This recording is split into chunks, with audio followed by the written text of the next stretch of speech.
All right. You're supposed to start with my McGovern shirt. You didn't have a "I'm ready to start" face. You had a "I'm checking my phone real fast" face. Yeah, that's how. If we're hitting record, I'm going. Okay, well, let's talk about that shirt. Well, now I don't care anymore. Well, "Come Home America" 72 McGovern shirt's pretty cool. I do like this shirt It's a a great lot. shirt. It is white with bluish, purplish. There's a bunch of arrows pointing at America. Yeah. Come Home America. Yeah, my only political opinions are about the 1972 presidential election. I know. Yeah. It's maybe for the best. Probably. We also have. Is that here? Yeah. There's a really big "Come Home America" McGovern flag. And that even says "Come Home" twice. Yeah, "Come Home America, come home." And then words like togetherness and unity and opportunity and truth and justice and peace and honesty and togetherness and unity. They repeated a lot of the same words. Maybe we could use a little McGovern today. I don't know. He got swept pretty hard. It wasn't his time. Yeah, well, he's dead The now. climate wasn't ready. He's pretty dead. We needed a climate like today where anything goes. If they didn't do Watergate, he totally would have won. That's why he got swept 49-1. Yeah, go with that. Because that was the deciding factor. I don't know. Boogeyman Nixon at it again. Yeah, I don't know. Nixon's an interesting guy. There's a movie that Altman made that's just Nixon. It's a one-guy movie. Okay. It's just Nixon in his house talking. Who plays Nixon? That's what I'm trying to find out right now. I can't remember. Robert Altman. And if you guys don't know who Robert Altman is, he made a lot of really good movies. Yeah, you should know. He made like The Long Goodbye and The Player and Three Women and Nashville and MASH and McCabe and Mrs. Miller and California Popeye. Split. Yeah, he made a lot of really good movies and also Popeye. Popeye is a really good movie. Who plays Nixon? And Philip Baker Hall. Okay. You know who that is. Look at the guy's face. Oh, yes, of course. Philip Baker Hall. Yeah. If you don't know who Philip Baker Hall is, give him a quick Google. You'll know who he is. And you'll go, yeah. Oh, yeah, Philip Baker Hall. I have not seen that movie. I don't need necessarily a 90-minute Nixon monologue. How'd you hurt yourself sitting down? I just smashed my elbow. It's not funny. You're just in an immense amount of pain, it looked like, by doing nothing. It was the elbow I fell on. When'd you fall? I had a little misadventure with the bike. Some gravel. Yeah, what happened? Well, I tried to save it, but it took me down with it. Yeah, you were going real, slow. I was turning around. Yeah. Yeah, it wasn't great. I'm glad no one caught it on video. And you didn't tell me for a number of days. Well, I wasn't going to tell you till I saw you. I wasn't going to be like, that's just what you'd expect me to do. Yeah. Panic. Sam, it fell. No, I was just like, I'm going to prove to myself that this fucker runs. And that it's fine. I'm gonna tell him. And then I'll tell him. Yeah, I don't know. I like that you posted on your Instagram like it's your bike. Yeah. I said I'm hanging out with it. We're just hanging out. Yeah. A lot of progress being made on your actual bike, though. Yeah, that's a project that I figure I'll learn to ride, and then I'll. Oh yeah, is that what you figure? Be a better mechanic. Yeah, I don't think you can pull that one out. I don't think I can pull that one out. I don't know. I bet there's a lot we can get done though. Yeah, I bet I could pull a lot of it out. The wiring, whenever there's stock wiring, but also someone did something to it, right? And there's a billion fucking wires, is when my brain doesn't comprehend what's going on. It's a lot like an old home that somebody fucked up real good. Yeah, and you're doing but work kept on all it. The stuff. Yeah, and then you gotta what did they do this wiring for? Why is there? I'm not particularly good at basic wiring, so when you still have a lot of the original shit, yeah, it just makes me fucking go dumb. Sometimes you need an expert. Sometimes it's fun just to get your hands dirty, and sometimes you need with wiring. I feel like wiring and plumbing, any extensive plumbing. If it's little stuff, I can do it. Don't do your own plumbing. I mean electric. That's the phrase I wanted. I don't know, man. I mean, there's stuff to do to it. There's going to be a number of parts, though, that Well, are didn't you say we got to necessary. weld it first? It would probably be good to weld that Get first. the frame. Yeah. To fix the frame, it would probably be a good thing to fix that frame. I don't know, like, I don't know how that happened. It's very odd. I don't know. Maybe his girlfriend broke it when she lifted it into the back of their car to bring it here. I don't think that's what happened. I think that was snapped for a while. Yeah, I don't know. That's a interesting bike. I think I'm gonna like it eventually. I hope you do. I want my other bike back. What else do we got going on? Let's see. What is there? What the fuck is happening? Saturday, there's something. Yeah, we're not promoting it. We don't know those people. We're just going to a thing. Okay. What is it? A month from now is the Germantown Hoedown, which again we will promo. Yeah. I feel like we've had this exact conversation. We have. Yeah, there's Germantown Hoedown, and in conjunction with that, I would also like to bring up that there's another raffle bike, and it is being put together. Oh yeah, I've heard of this. So that'll be on the way. It is a shovel pan situation. Mm-hmm. It will be a very nice bike, and you will find out more about it later. Yeah. And then other than that, we have our event at the end of October, which is our calendar shoot. Yeah. That's just like an open party as we shoot our calendar for 2026. We're looking forward to that. Bringing bikes inside Southgate House in Newport, Kentucky. If you have a bike, bring your bike. There's going to be vendors and a rock and roll band and models and shit. You know, don't bring a bad, dumb bike. Why do you keep looking at me every time you say that? We're having a conversation. No, but don't bring a bad, dumb bike. You know, it's funny. The Germantown Hoedown. Kenny posted something about the best in show bike, right? Yeah. I was like, can I enter my 2004 Sporty that taillight doesn't work on? And he would not fix it for me. Oh. It was a real bummer, but that's all right. Yeah, I mean, it'll be there. Yeah, I guess. I don't know. You have to bring it there. Are you gonna do that? I'm gonna ride it there. Sure, you are. Yeah, you're not gonna drive my car. Yeah. So other than that, we got an ad read. Good. We have an ad read for Evo Creatives. Those awesome interiors. Yeah, I have to correct something. I grew up in DC, and I thought he was in Hanover, Maryland. He's in Hanover. He's on Hanover Pike in Hampstead, Maryland. Okay. So it's a different place. Hampstead is very close to Pennsylvania. Okay. Which is very close to Ohio. It is. And some other states. So you're of that general area, and you need interior work done on your car, van, truck. I don't know, maybe a seat. I might be advertising like a bike seat. Might be advertising stuff he doesn't do. He might be like, yeah, thanks guys, I don't do that. Thanks for the shout out, but that's not really we know he does four-wheel stuff. Thanks for the ad read. I'm actually in Kokomo, Indiana. Yeah. It's Evo Creatives on Instagram. Check it out. They do good work for things I don't have. Right. Or maybe do. Depending on what they do. Yeah. So this episode, we talked to Charlie Starr, who is the lead singer, frontman, and main songwriter of the rock and roll band Blackberry Smoke. Yeah, and he plays a lot of the guitars too. Yeah. Blackberry Smoke came out of Atlanta in the early 2000s. Yes. Which is just under the gun for being able to be a band like an old school band. Uh-huh. We talk about that. Not having to deal with Instagram to get popular, because by the time that comes around, people already know who you are. Yeah.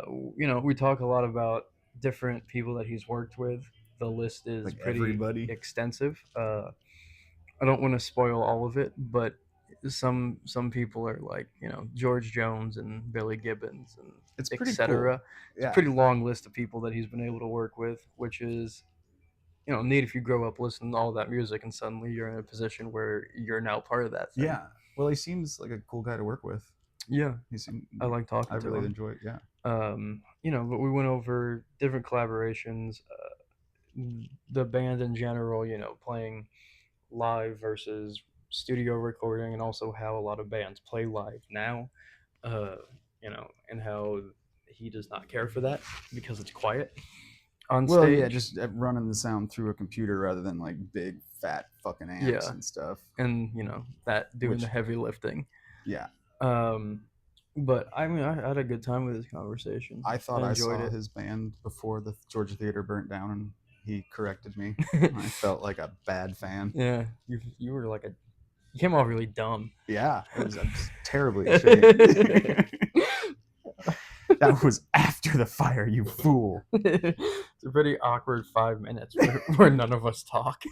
It's true. Just 5 straight just minutes, 5 minutes consecutive of dead air. silence. We didn't cut out after Eli said that before he goes, we played After the Fire. And that's just how it happened in my head. We were all collecting our thoughts. I was going to let Eli sit in his embarrassment. Charlie had to calm down. Charlie was just in a rage. He turned the color of red I've never seen. I never felt more. No, that can't be true. That's not true at all.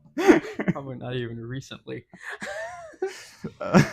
Yeah, it's a good conversation. It is. I enjoyed it. I hope you will too. I hope so. I'm your black cat baby. Your bad luck creeping around the bend. Yeah, I looked you up, doing some pre-research. And all of my research was just a list of people that you've worked with. It's long and it's cool. It is extensive. Yeah. I'm from time to time as I get older, sort of taking stock, maybe if you want to call it that. And it's a little surreal sometimes. Like, wow, did we really do that? Wow, I guess we did.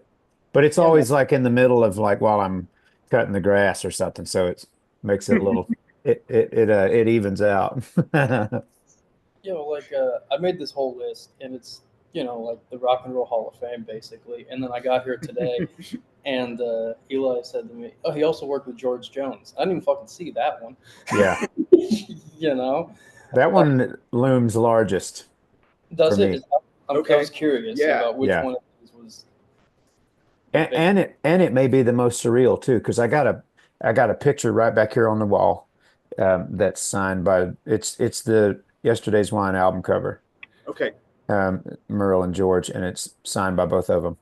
And George, we were having breakfast. I had gone and sang with him at the Ryman. It was the last time that he played the Ryman. And Jamie Johnson and I were going to go sing Yesterday's Wine with him. And Jamie couldn't make it at the last minute. So I did it myself. I did it without Jamie, but George and I, and the next day we all had breakfast, and he signed that record, and he spelled my name wrong, which is awesome. Yeah, but you got to be Merle Haggard for a night, so that's pretty neat. Yeah. The night that we did that, and George had just turned, I think it was 81. I think it was right after his 81st birthday. Wow. And his band leader, I went down to sound check, and of course he didn't, but George didn't, but I took my guitar and went down and ran through the song, and the band leader, really nice guy, bass player, he said, "Hey, if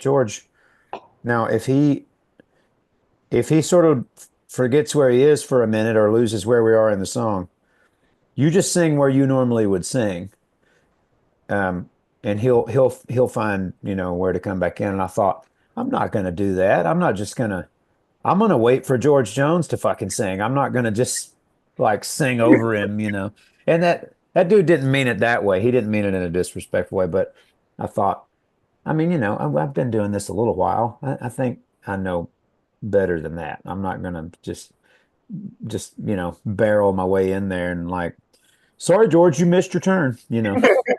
Catch up, George. Catch up. And that's what happened. He did get a little twisted up and didn't come in where he should have. And I didn't sing. I was like, nope, I'm gonna wait. We're gonna go around one more time. And we did, and he giggled. George did. Because he knew he was like, oops, my bad.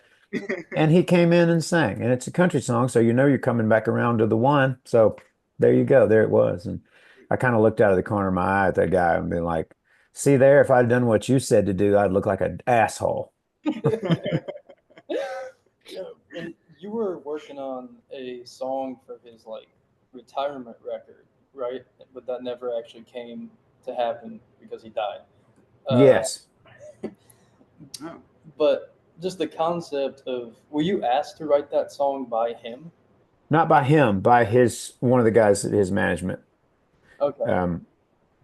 And he had, because a bunch of people were writing for it, you know. And well, and I thought about that's always a strange thing to me to think about writing a song for somebody else to sing. Right. Because it's like, well,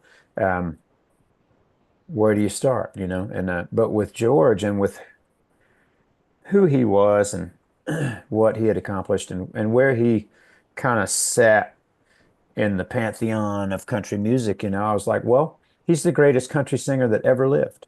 I don't think that that's disputed. I think that's pretty much universally agreed upon. Nobody else ever sang a country song better than George Jones. Um, and so I thought, well, this man, he's been making people cry his entire life, you know, like in the best way, you know, and and so I just sort of came up with the idea of Lonesome for a Living. That's the name of the song, and yeah, he never recorded it, and I sent it to him and his wife, and they loved it, and that was great. And that was a great feeling for him to like that song, you know. And then it sat. Um, and I was talking to Jamie Johnson and his dad one night. We had done a show together in Florida. Okay. And he said, hey, we need to get together and record something else because we had done the Yesterday's Wine thing with George. And I said, well, man, I got this song I wrote for George, um, but he's gone, you know. And I said, you know, we could change a few words around to where it's not about us, you know, because that song was about him.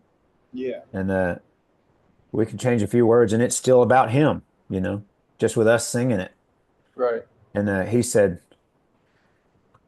he had a guitar sitting there. He said, play it for me. I said, okay. And I grabbed the guitar and I said, it's called Lonesome for a Living. He goes, I'm in. You don't even have to sing it. You had me at the title.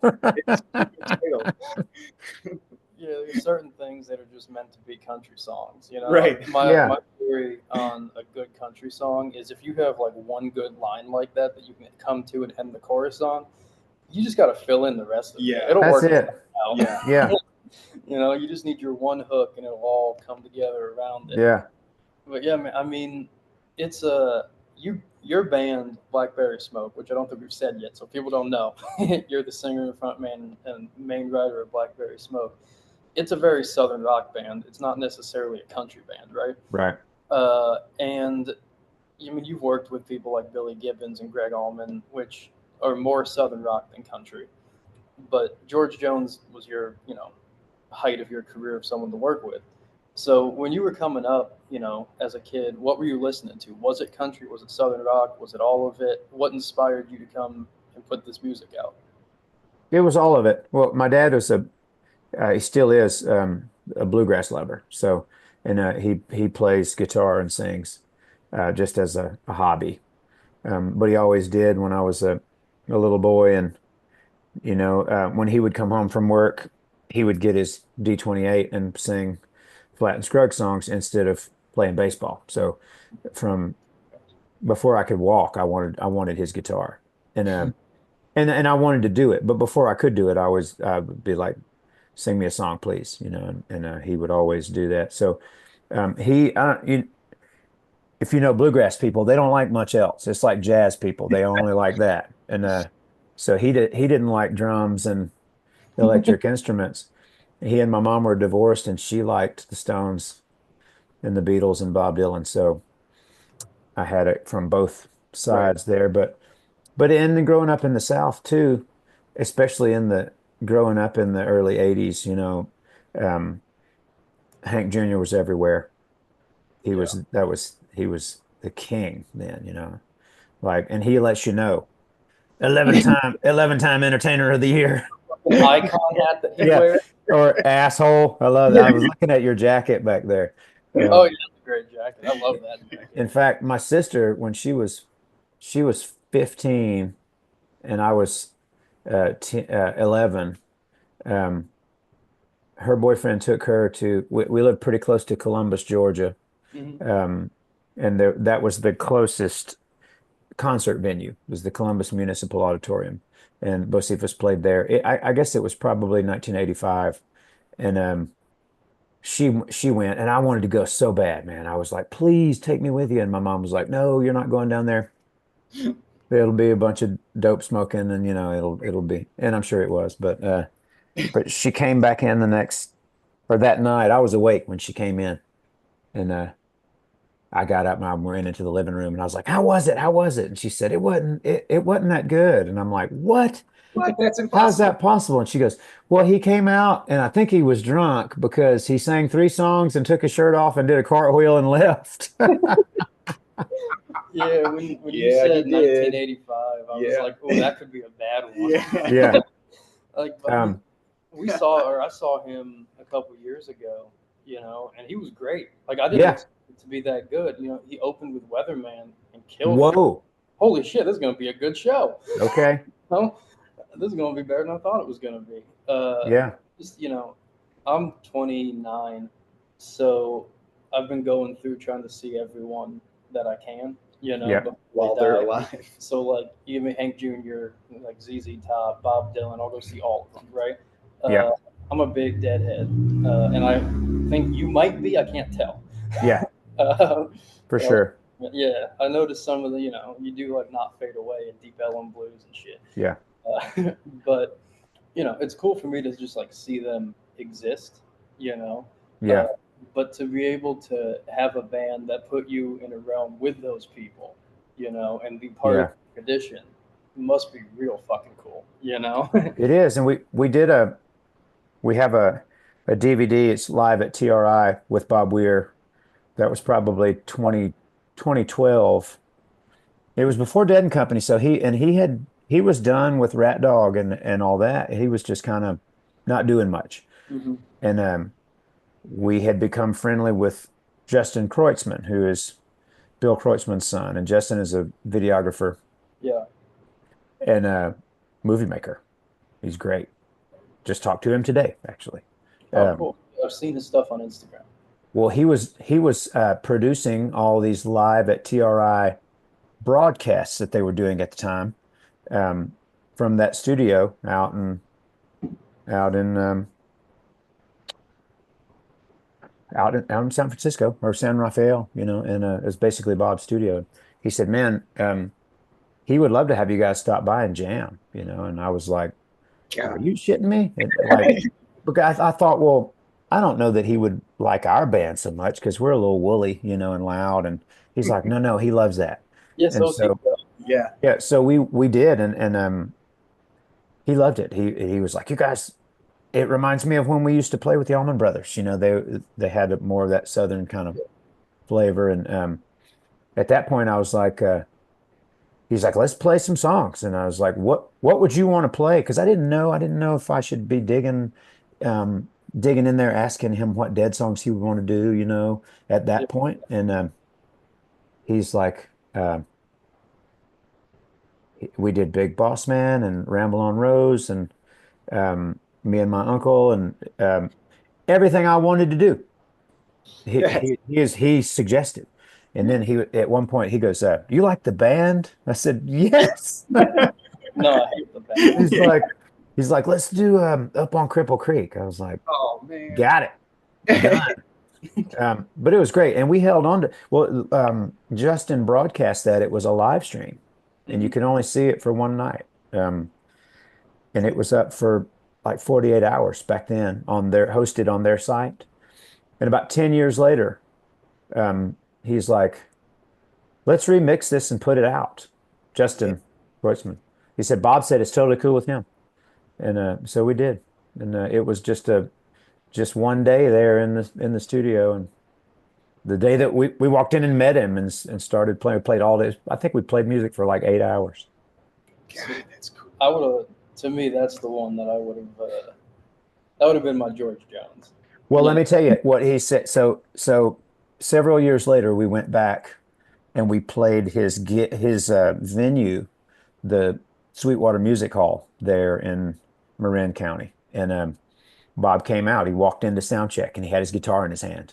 And he's like, do you mind if I play a couple with you? I was like, come on, man. I mean, this is crazy shit, right? Bob, we were asking that. Yeah. So he comes up and we ran through a few things. Um, we did Promised Land and again we did like Ramble on Rose and he goes, "Hey, could we do Yesterday's Wine, that song that y'all recorded with George Jones?" And I said, "Yeah." And he goes, "Can I sing it? Can I sing the second verse, the duet style?" And I said, "Absolutely." And he goes, "You know the way that you feel about Jerry Garcia?" And I said, "Yeah." He goes, "That's the way I feel about George Jones." Okay. Man, that I got goosebumps just saying that, man. That was like, That's because a trip. he used to sing those George songs back in the late 60s and early 70s, Races On, and I A think he lot of did maybe people White Lightning. how much that the Dead is like kind of a country band. Yeah, Totally. Sure. like they forget that there's bills from 1973. You could see the Allman Brothers, Waylon Jennings, and the Grateful Dead together. Yeah. You And know, hell, they played Sing Me Back Home at Woodstock. yeah, they played "Sing Me Back Home" a fucking lot too. Yeah. Like, and I mean also Bob, his whole obsession with cowboy songs, just Yeah. in general. And Jerry's whole bluegrass thing, it's the same. People that love country music go, but I hate the Grateful Dead. And it's like, but it's just that, but longer. Yeah. Totally. They just You played a know? song twice as long. Right. Yeah, they just take it around the block a couple times. Yeah. you know, yeah, man. I don't. I could talk about the Dead basically forever, but that does lead me to something that I'm interested in. You did a project about the Caldwell's music with with the drummer whose name I constantly forget, which Paul is Riddle. Paul Riddle. Thank you. Paul Riddle, O'Teal from Dead and Company, who that's fun. Yeah. Marcus King and Josh Schilling. Yeah. What was that about? It started a couple of years ago. I've known Paul Riddle a long time. Um, and he hasn't played in the Marshall Tucker Band since the 90s, I believe, or maybe the late 80s. Was there during all the But he important? was there. Yeah, Yeah, he was on every Marshall Tucker Band song that you love. That's him yeah, playing the drums. He's a founding member. Um, and I met him years ago at through Warren Haynes at one of the Christmas jams yeah, um, that Warren hosts in Asheville, North Carolina.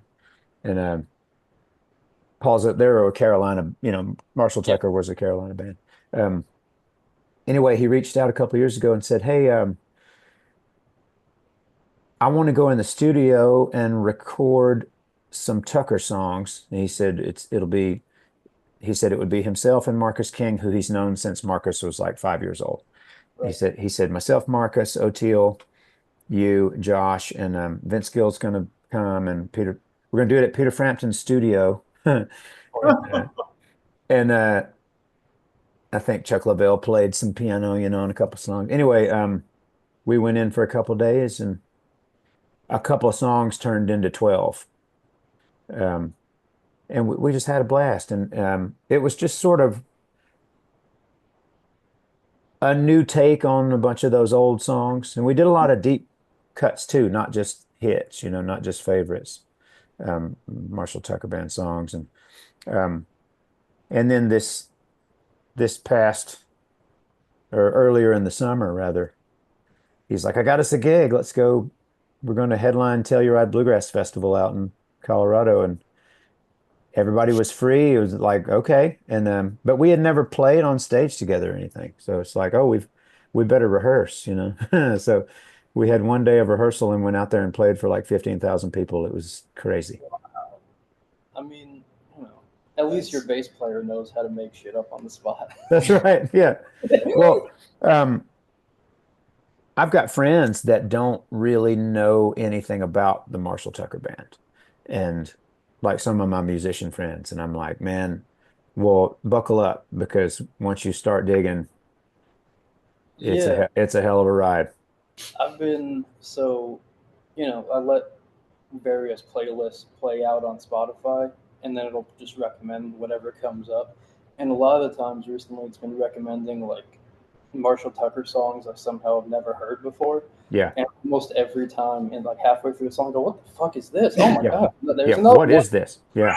Like this shit's incredible. But I like was that's in I was in the car years ago with Ted Russell Camp, who played bass with mhm. um, Shooter Jennings, and Ted didn't really.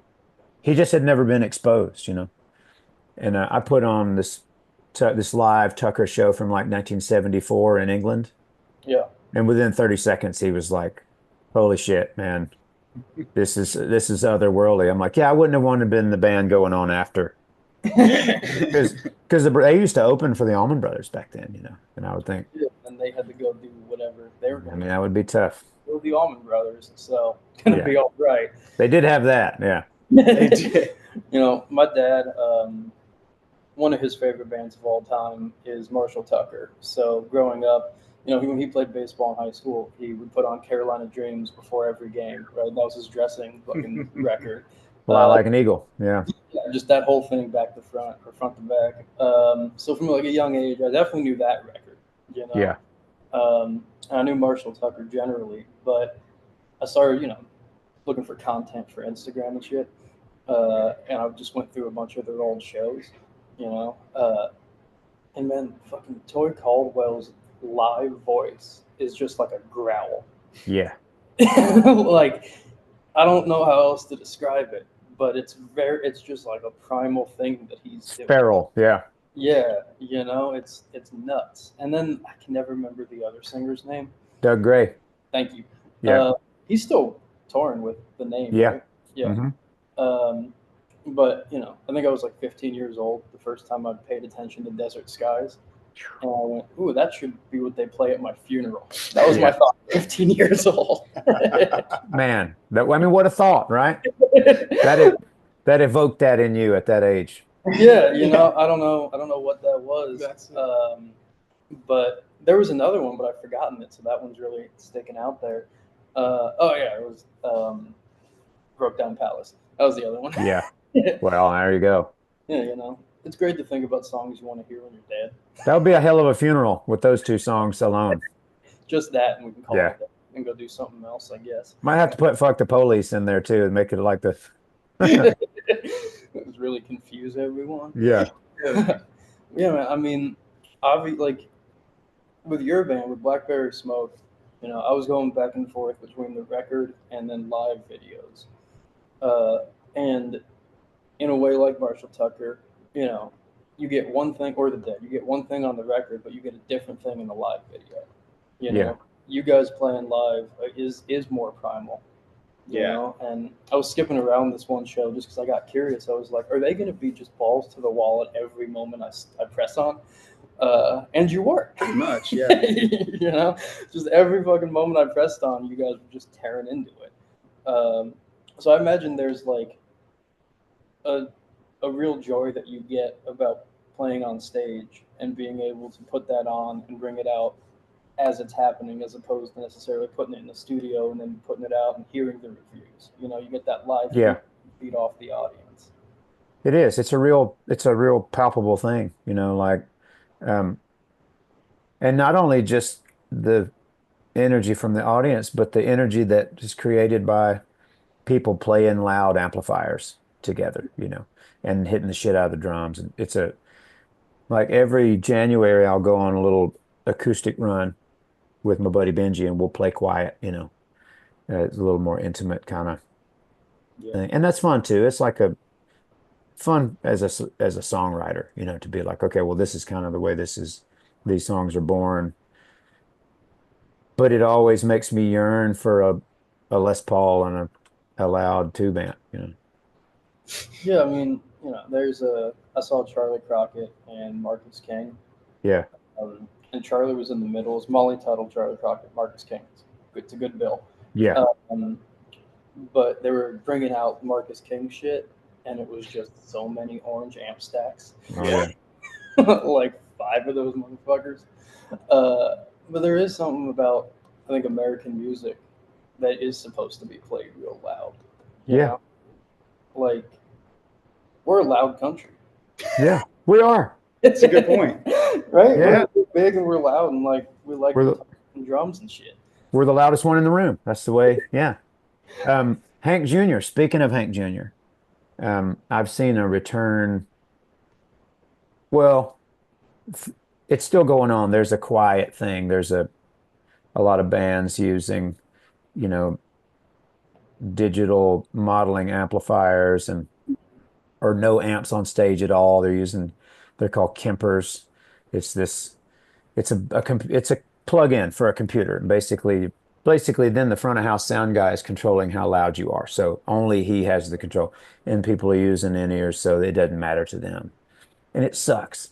And Yeah. if you're out in the audience, you really aren't able to tell a difference really, I guess. But if you're up there and experiencing it close, especially if you're on the side of the stage, I've seen so many bands and it's just like, man, this I can hear his tennis shoes squeaking, the singer, you know.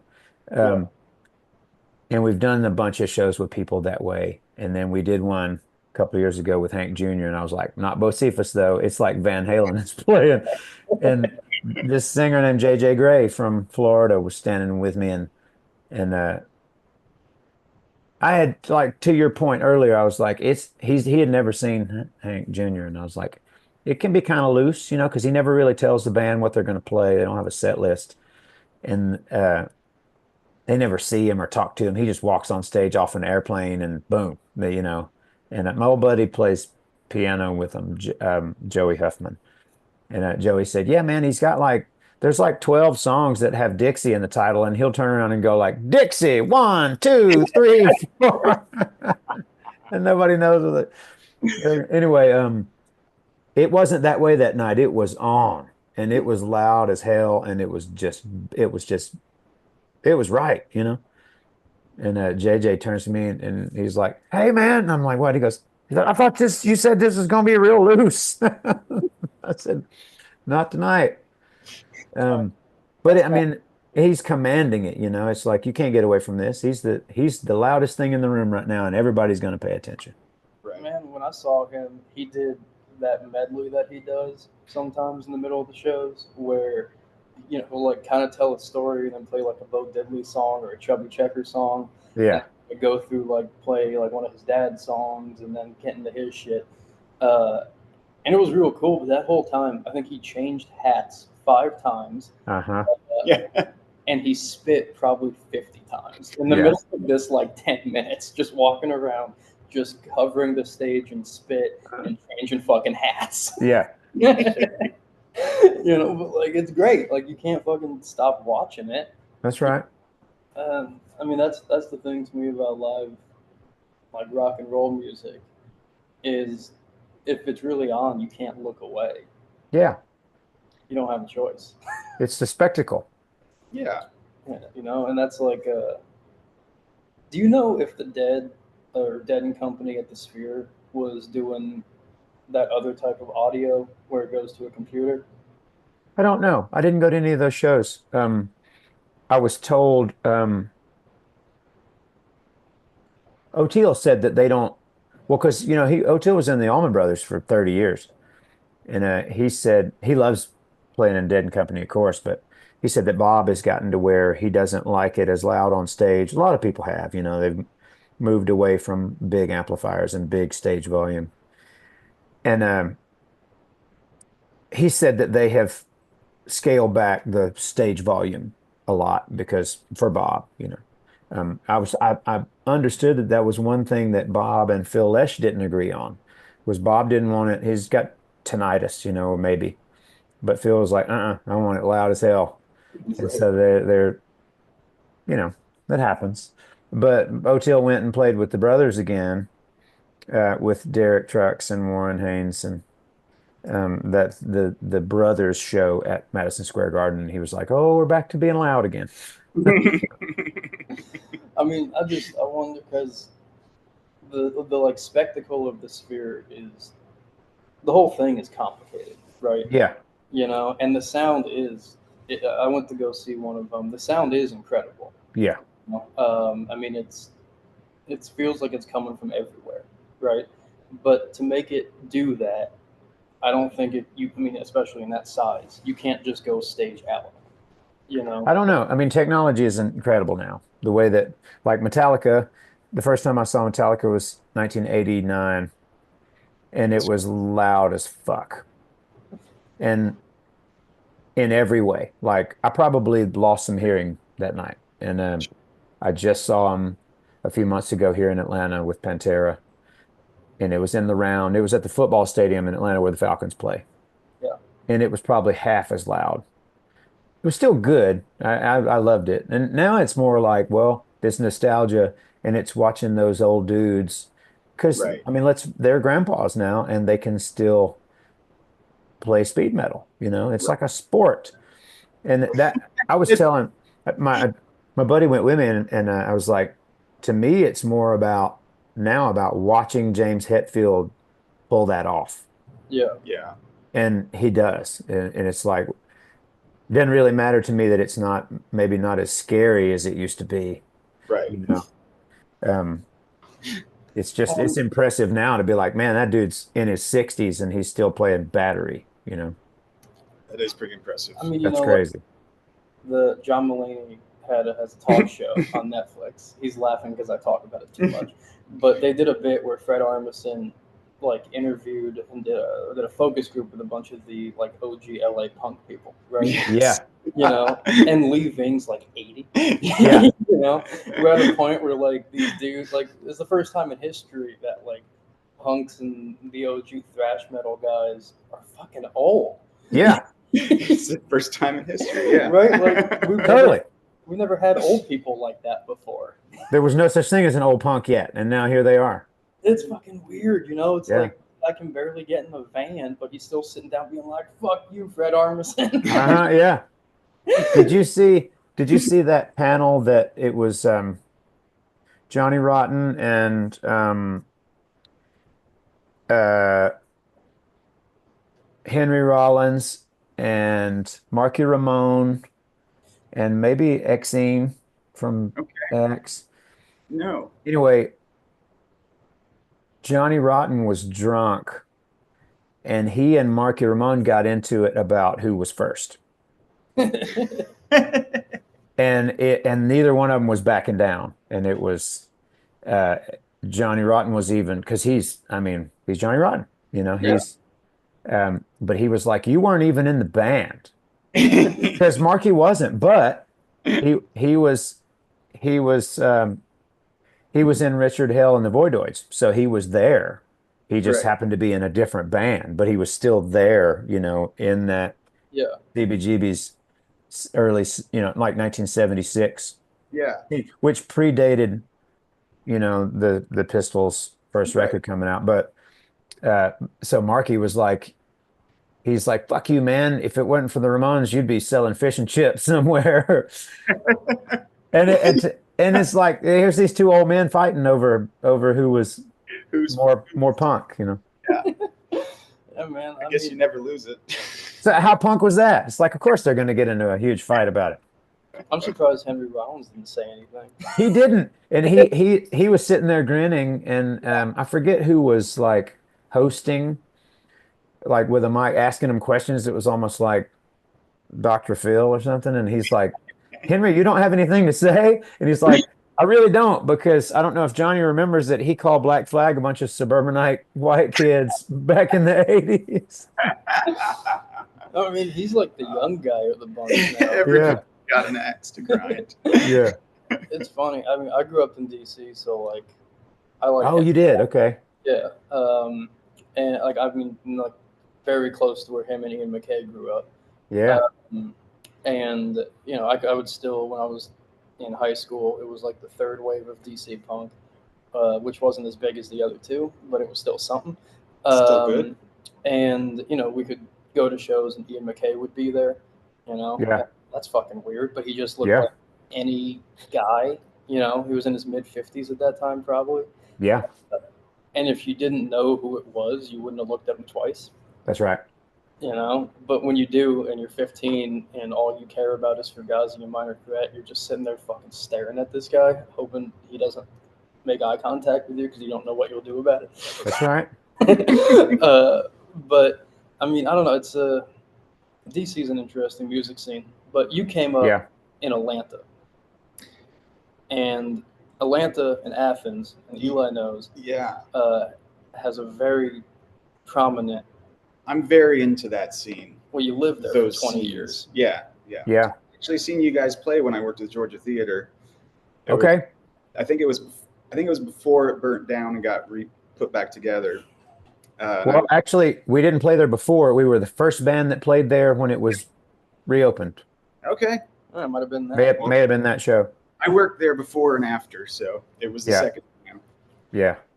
You don't remember a lot of those years. I don't remember a lot of those years. I worked at Transmet. We'd get drunk after work and then go to the security job.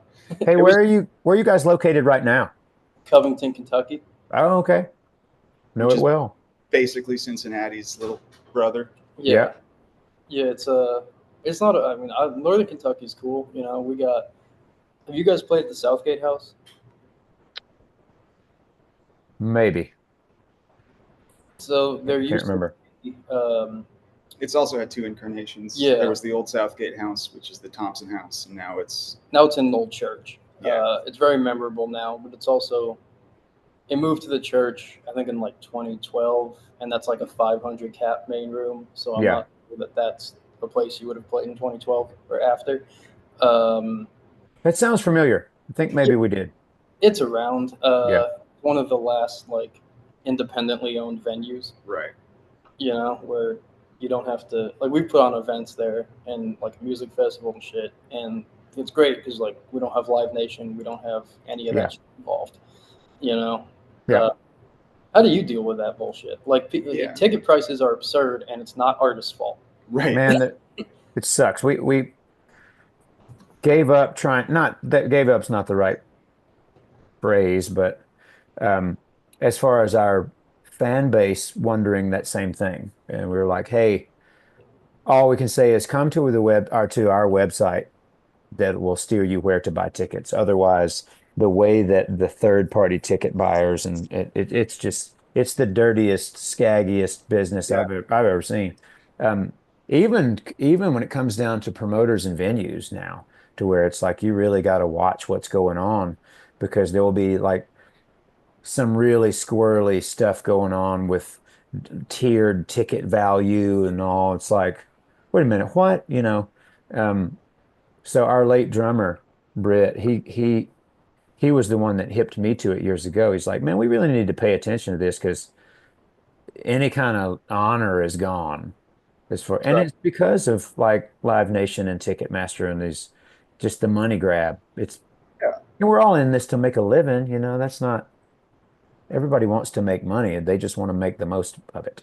And that's the problem with a lot of the world right now. Expense, of course. At the expense of the experience of it. Totally. It's and go ahead. Sorry. Oh, I saw an ad today. I was looking at Chris Christopherson lyrics, and there was an ad in the corner of the page that was like, "See cheap country tickets under $150." Right. I was like, "The fuck are you talking about?" Yeah. Like, I spent $125 to go to the fucking Sphere, and that's the only place that exists. Yeah. You're gonna tell me Cincinnati, Ohio has something that I want to spend $150 on? Right. But like, if I spend $150, how much of that is actually going to the artist? Very little, I assume. Very little. Yeah. It's and Live Nation, I mean, it's just a crazy world we live in. They own everything. Yeah. Like they own the air that we breathe. Enjoy it. Well, they own all the venues. iHeartRadio owns all the radio stations. Yeah. So like, and then when you end up with streaming, you got two options, and they're going to do whatever they want to do. Like, that's right. All the nuts AI. Have you seen that coming out? Oh. Like Blaze Foley has a new song, Yes, it sucks. It makes me just want to crawl in a hole and just, you know, I've seen a couple of friends just completely detached from social media, which I'm like, that's good, man. They got like more color in their face and smile more. And I'm like, Yeah.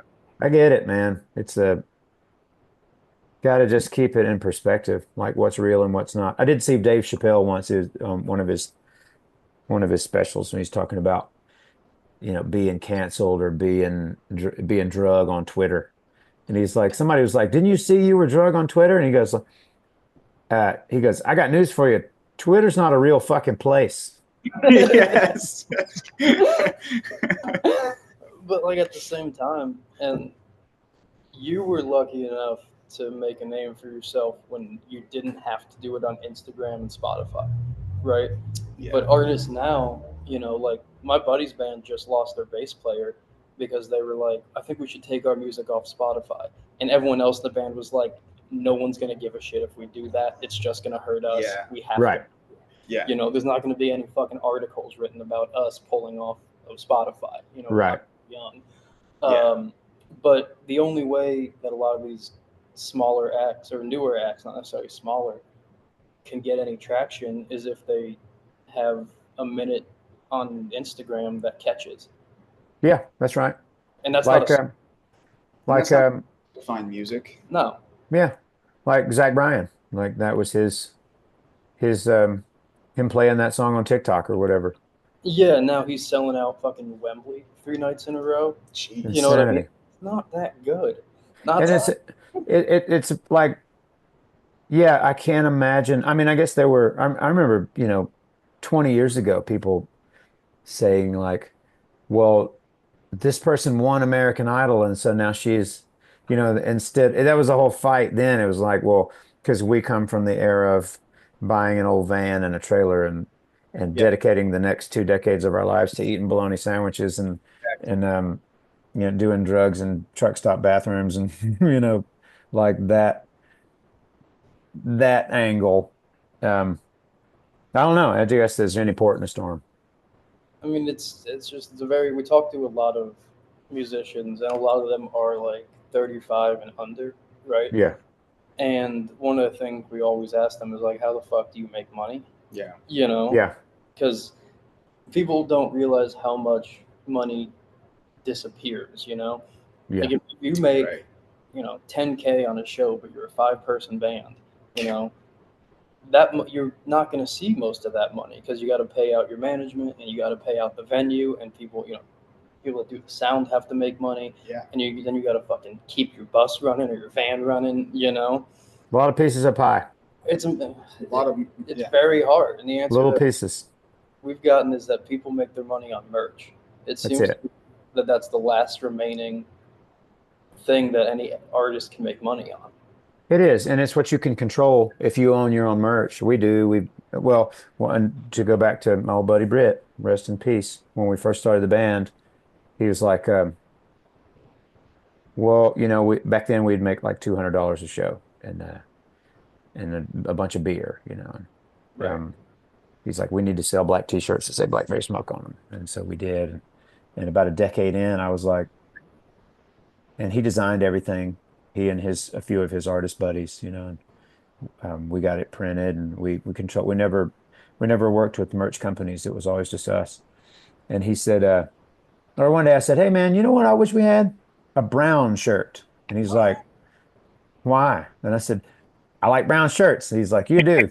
And he said, "Well, tell me what you would like." And I said, maybe like a tan T-shirt with brown ringer, brown sleeve and neck. And so he did it, and it was cool. It had like a tire with wings on the side that said "Always on Tour."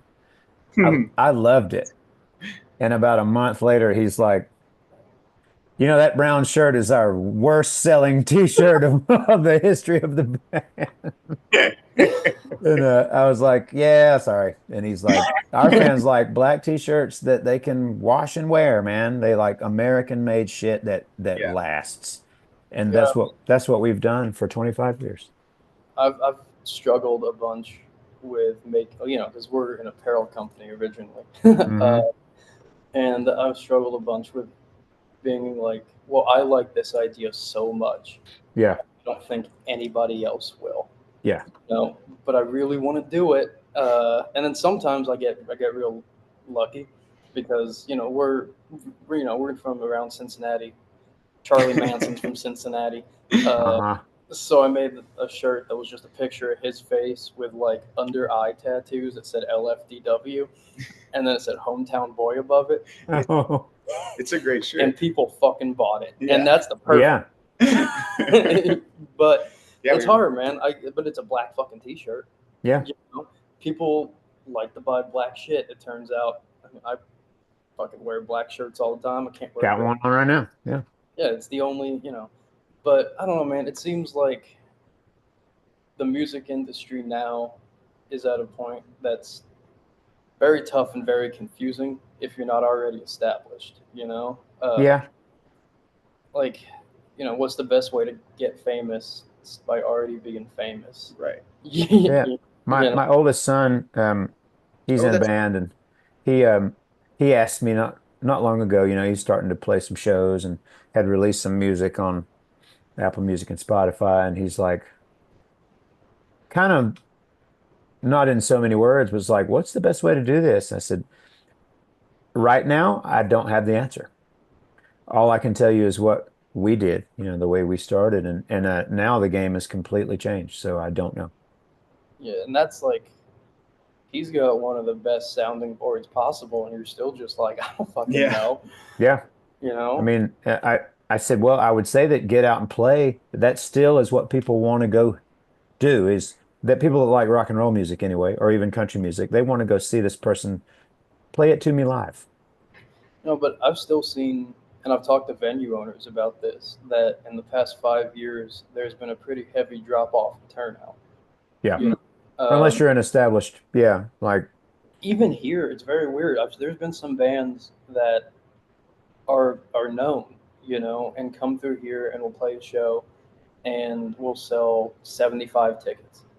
And it's like, what the fuck? Like, this is a real act that people like and listen to. And the tickets are $20. Yeah. And I don't know what that's about. If I did, I would be making more money promoting shows. Yeah. Too many choices, maybe, as far as entertainment goes, with all that we have at our fingertips, maybe. Yeah, people have short attention spans. Totally. I think it's tough to go out. The guitar player for Oasis, Noel Gallagher, there was a documentary about their height, and it kind of, I think the documentary ends in 1996 when they were at their absolute peak, and they played at it was like Donington there, and they did something like 4 nights.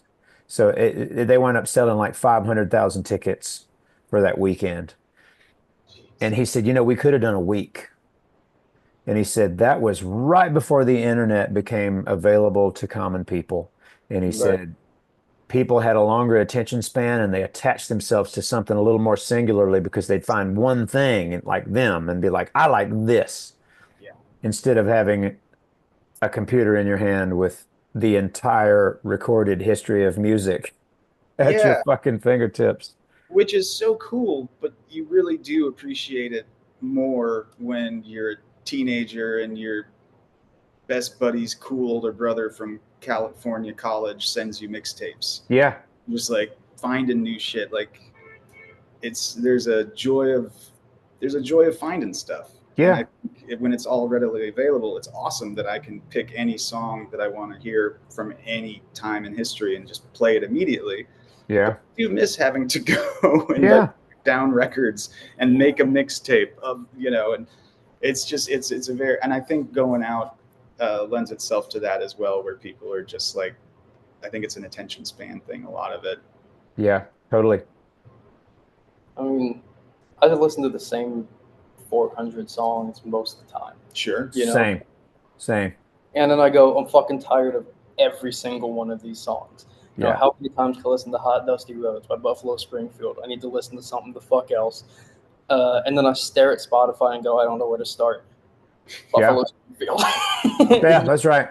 Well, if you haven't heard, I'm always like, I have friends that are like, I'll say, "What are you listening to, man? What's?" And so there's always something, and it's never new. It's never like my buddies are like me. They rarely listen to anything new, you know. Um, uh, there was a guy, let's see, not long ago, and I have these moments where it's like, why have I not heard of this? Um, and it was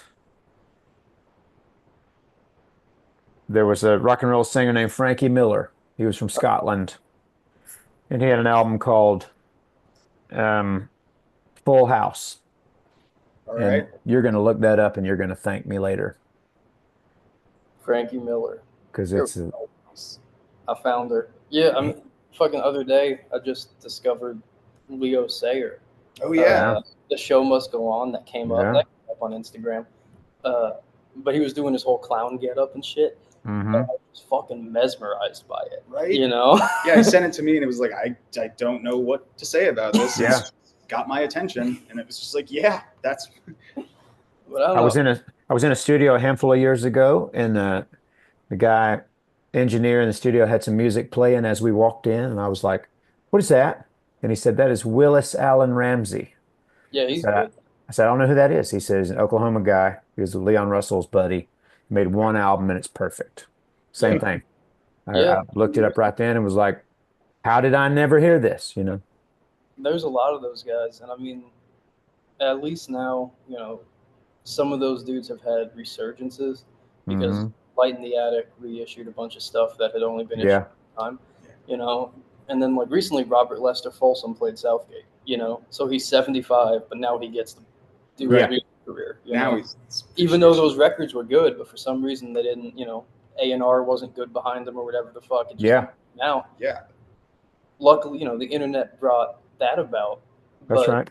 it's hard now to, I mean, to it's hard to find new music because even the new music I listen to is artists I've known for a while. Like Charlie Yeah. Crocker puts a new record out, I go fuck yeah, but I've known him for 10 fucking years.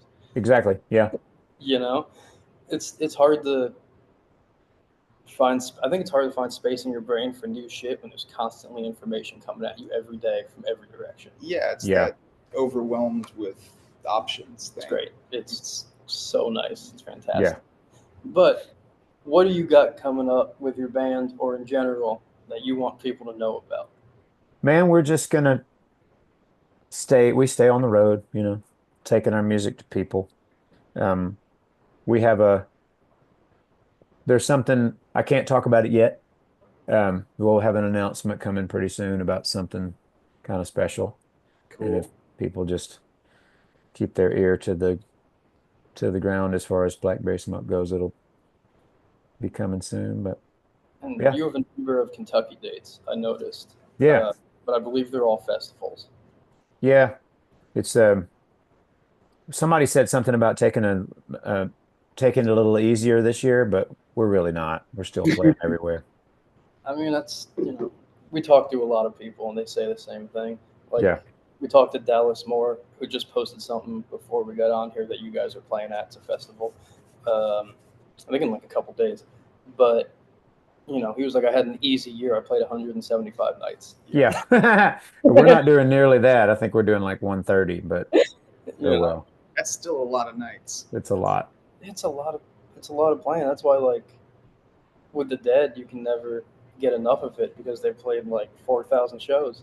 So Yeah. by the time you circle back around, you've forgotten the one you started on. That's But- right.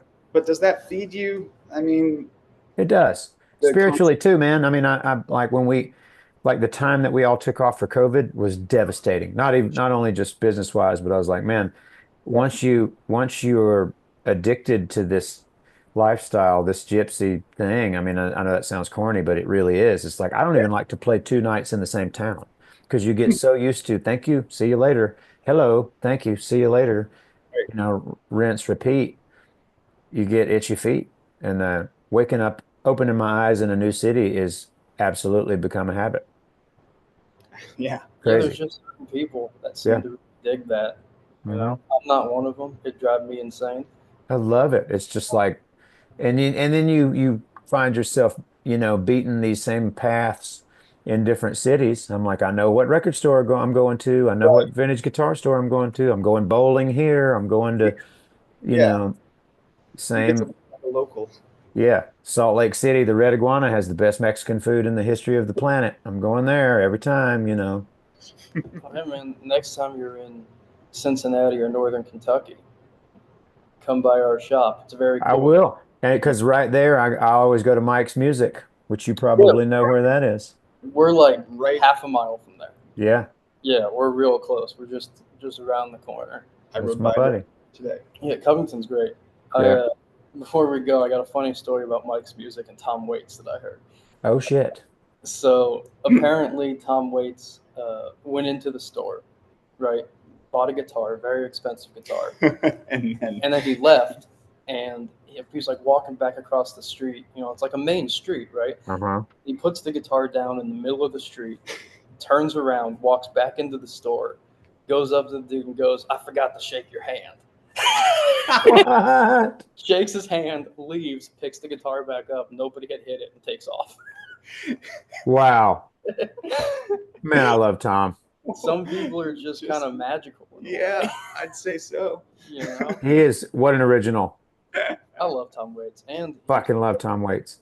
he was the best Renfield in the Dracula movie. Too. Definitely the best. That's right. Did you see him also in Book of Eli? I have No. not seen that. It's great. It's He's a great. You'll good- love it.